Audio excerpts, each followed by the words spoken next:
आपका स्वागत है और इस वीडियो में हम बात करेंगे कि स्ट्रेस या एंजाइटी आपके वर्कआउट को अफेक्ट कर सकता है कि नहीं। तो प्लीज़ इस वीडियो को शुरू से लेकर अंत तक ज़रूर देखिएगा और उसमें मैं ऐसे कुछ टिप्स मैं देना चाहूँगा अपने व्यूअर्स को कि अगर वो किसी भी तरह से स्ट्रेस में है जिससे उनका वर्कआउट या उनके जो दूसरे गोल्स हैं फिजिकली फिटनेस को अचीव करने के लिए या ट्रांसफॉर्मेशन के लिए, तो स्ट्रेस लेवल बढ़ने के कारण उनकी बॉडी में जो अफेक्ट हो रहा है तो वो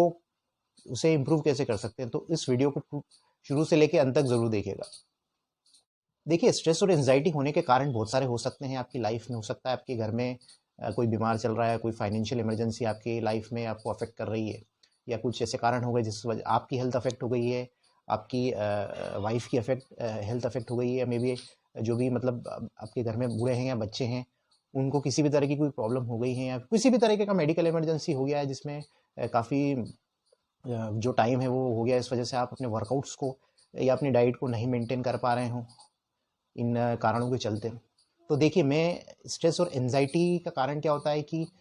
कोई भी टेंशन आपको है लाइफ मतलब चल रहा है, या उस टाइम उस वजह से आपकी स्लीप अफेक्ट हो रही हो,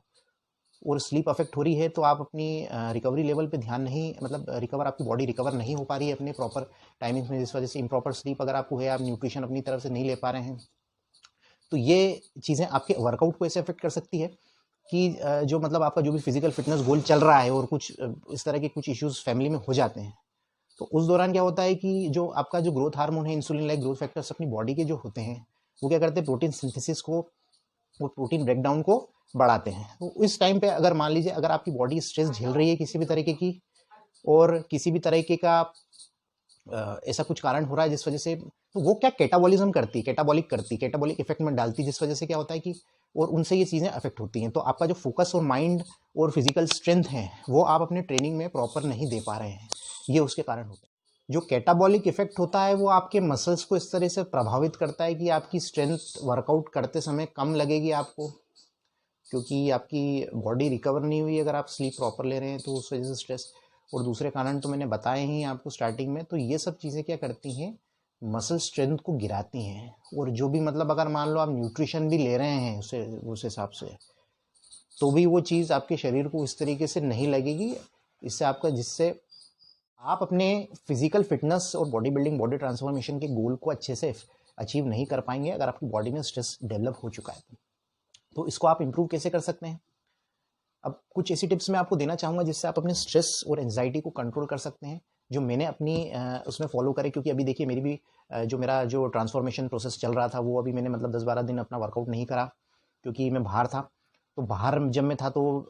बेसिकली यही है कि मतलब ऑब्वियसली मतलब मैंने अपनी जो न्यूट्रिशन में उस हिसाब से जो ले रहा था, अपना जो फैट लॉस प्रोसेस के दौरान मेरा जो डाइट प्रोग्राम चल रहा था वो मैं अच्छे से फॉलो नहीं कर पाया। वहाँ पे जो अवेलेबल था वहाँ पे वही मैंने मतलब कंज्यूम करा। तो इस वजह से क्या है कि मेरी बॉडी 10-12 दिन के दौरान मैंने वर्कआउट बिल्कुल नहीं करा, जो मुझे मतलब आसपास जो फूड अवेलेबल था वही मैंने कंज्यूम करा। तो उस हिसाब से मेरी बॉडी में चेंजेस आने शुरू हुए। लेकिन एक बहुत अच्छी चीज़ मेरे अंदर ये हुई कि मेरा दिमाग काफ़ी फ्रेश हुआ उन सब चीज़ों से, माइंड और नए क्रिएटिव लेवल के साथ में मैंने सोचना शुरू करा। और जो भी मतलब बॉडी ट्रांसफॉर्मेशन के दौरान मैंने जो अपनी डाइट को कंट्रोल करके रखा था, मैंने मीठा कंप्लीटली बंद कर दिया, और मैंने हाई फैट जो भी है जंक फूड मैंने कंज्यूम नहीं करा, मतलब 40-45 दिनों के बॉडी ट्रांसफॉर्मेशन में। तो उसमें मेरी बॉडी का इफेक्ट ये था कि स्ट्रेस बहुत ज़्यादा है रही थी, बहुत जरा सी बातों, छोटी छोटी बातों से गुस्सा हो जाता था मैं, और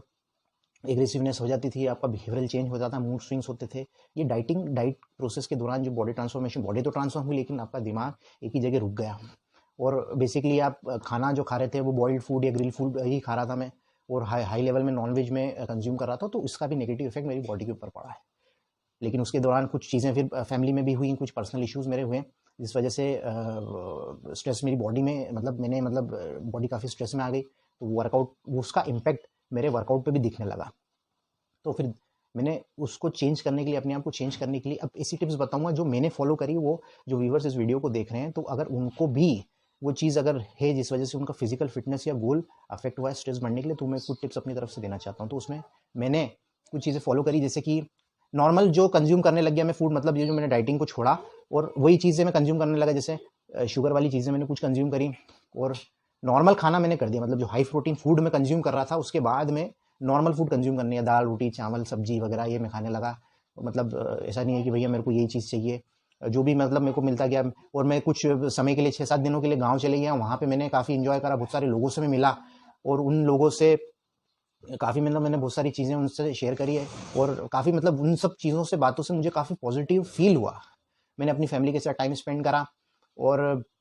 मेरे जो मेरी बच्चा है उसके साथ भी मैंने काफ़ी टाइम स्पेंड करा, तो मुझे ये सब चीज़ें मतलब अच्छी लगी वैसे, जिसने मेरे दिमाग को फ्रेश करा और माइंड को फ्रेश करा। लोगों से मिला, उनसे बातें करी, इंजॉय करा, मतलब एक शादी भी थी वहाँ पे, तो उसमें भी मैंने काफ़ी इंजॉय करा। तो इस तरीके से मैंने अपने आप को चेंज करा, और अभी जो मेरा बॉडी ट्रांसफॉर्मेशन का जो प्रोसेस चल रहा था उसको मैंने अभी होल्ड कर लिया है, लेकिन अभी कुछ टाइम मैं अपनी बॉडी को रिलैक्स दे रहा हूँ, और नॉर्मल खाने को कंज्यूम कर रहा हूँ, क्योंकि देखिए लाइफ आपको एक बार मिली, ज़रूरी नहीं है कि आप हर समय स्ट्रिक्ट फूड या डाइट मेंटेन करके ही आप उसे मतलब वो करें। देखिए बॉडी बिल्डिंग है, आप पर्सनली उसे पसंद करते हैं, बॉडी ट्रांसफॉर्मेशन को करना पसंद करते हैं, तो इसमें क्या होता है कि आप अपने शरीर को भी ऐसा फ्लेक्सिबल रखें कि हर सिचुएशन में आप उसे अपने मतलब अकॉर्डिंग चेंज करते रहें, क्योंकि एक प्रोसेस पे अगर आप चलते रहेंगे तो उससे क्या होता है, देखिए दिमाग आपका चिड़चिड़ा हो जाता है, स्वभाव चिड़चिड़ा हो जाता है, डाइट पे आप मतलब ग्लूकोज बॉडी में इतना नहीं जा रहा, बाहर से मीठा चिकना आपने बंद कर दिया खाना, अब वो एक ही फूड को कंज्यूम करे जा रहे हो, तो उससे ये सब चीज़ें आपको प्रभावित करती हैं, और अगर उस दौरान अगर कुछ ऐसी चीज़ें गलत हो जाएं आपके साथ में, तो आप काफ़ी स्ट्रेसफुल फील करने लग जाते हो। तो उन सब चीज़ों से बाहर निकलने के लिए ये तरीके मैं आपको बता रहा हूँ, जो मैंने अभी बताया आपको। तो ये सब अगर आप अपने को फॉलो करते हैं, तो मे बी बेसिकली ये कुछ टाइम होल्ड करके उससे आप वापस अपने फिजिकल गोल्स को अचीव करें, उसे वापस रिज्यूम कर सकते हैं। तो कैसा लगा मेरा वीडियो आपको? होप करता हूँ इन सब चीज़ों से, मे बी ये मेरे पर्सनल एक्सपीरियंस से, ज़रूरी नहीं है कि वो सारे व्यूवर्स इस वीडियो को देख के इससे मतलब अपने आप को वो कर पाएँ, जोड़ पाएँ। तो अगले वीडियो को 2-3 दिन में एक और वीडियो में आ रहा है, वो जो नेचुरल अननेचुरल के ऊपर मैंने पिछला जो वीडियो बनाया था, उसका सेकंड पार्ट भी आने वाला है। तब तक लाइक करें, शेयर करें संजय सेवन फिटनेस को। मैं आपको फिर मिलूंगा एक नए वीडियो में, एक नए टॉपिक के साथ में। तब तक